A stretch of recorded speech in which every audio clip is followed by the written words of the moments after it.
When you smell them, you're going to know right off the bat, whoa, this is the polar opposite.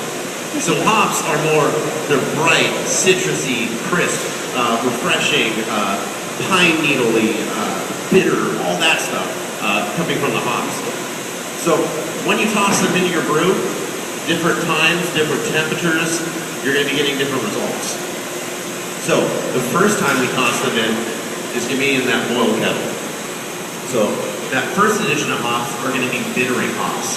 What we want to get from those are all the bitter notes, and those come out of the hops when they're boiled.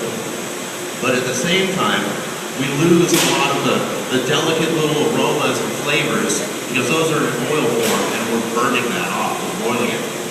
So we're just going to add more stages of hops. So we're done in this boil.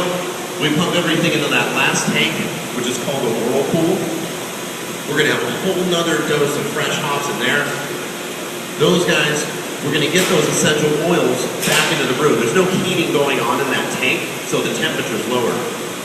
When we're done in there, we're going to make a whirlpool effect. We're going to get all the solids, all those bloated hop pellets to the center, pump all that stuff out, get it looking like this again, and then all this brew that's worked is going to be sent to our next stop, which will be a fermentation tank. And that's what we'll talk about turning it into beer. Do you guys like the smell of hops? Yeah. Cool. Yeah. Any questions on stuff? So that's kind of how you brew yourself a batch of wort right there. That's the first thing you gotta do to make yourself good beer. And each time we do this is a 120 barrel system, so we're making about 4,000 gallons at once. Cool. All right. Yeah. Yeah, the first question.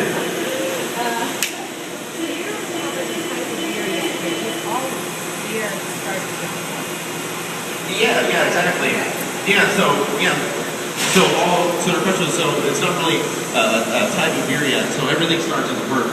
So yeah, it all starts as wort, but we know what it's going to end up to be, kind of like, when you put all these ingredients into a pot, you're going to make this stew, or this soup.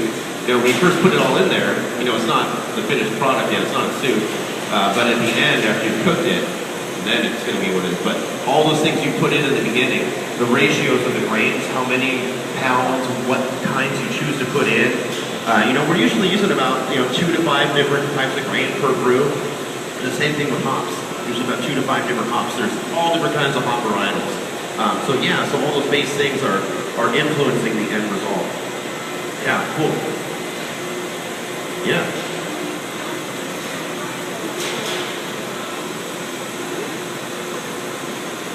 Yeah, so when the grain is getting kiln dried, so we're not actually doing that here ourselves. Most of our grain is coming from the Great Western Malting Company, which is up in Washington State.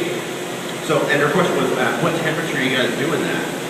So with the people that are malting and roasting, kilning the grain, it's done at different temperatures, different lengths of time to get different results. As you can see here, like these 3 grains look totally different. And they started off as the same grass seed, but they were cooked differently. It's kind of like the same concept as roasting coffee beans. They kind of got like a light, medium, and a bold roast. Yeah, same thing.